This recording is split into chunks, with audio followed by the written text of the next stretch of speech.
Os diferentes partidos da oposición de Valga denunciaron ao goberno local por supostos pagos de dietas ilegais ao secretario e ao interventor municipal. Unha denuncia pola que xa se manifestou o Tribunal de Contas. O órgano supremo de control de contas dos concellos falla a favor do goberno local e sinala que as dietas cobradas foron legais. No que conclúe que o cobro de dietas por parte do secretario e do interventor municipal son legais, tal e como sostivo dende o principio o goberno municipal. Iso quere dicir que o Tribunal de Contas do Estado tumba o informe do Consello de Contas de Galicia e avala ao goberno local.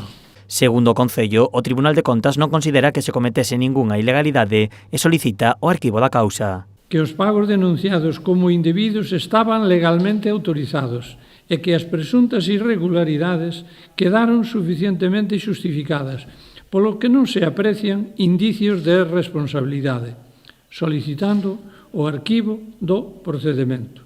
Tras estas sentenzas, o alcalde de Valga cualifica como mentireiros aos representantes políticos dos partidos da oposición. É increíble a maldade que teñen estes dous representantes, señora Ferreiros e señor Castiñeiras.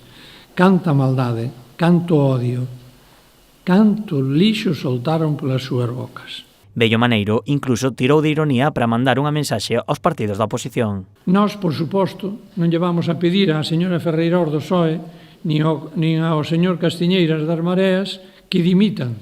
Non lle vamos a pedir que dimitan, nin que os seus partidos os cesen.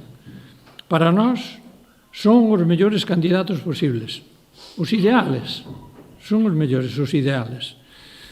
Os das Mareas, claro está, se logra formar lista. O goberno de Valga sinala que esta sentenza demostra que o Consello de Contas estaba equivocado e que estaba a aplicar unha normativa derrogada. Unha vez arquivada a causa, Bello Maneiro matiza que non volverá a falar do tema e que continuará traballando pola veciñanza da vila.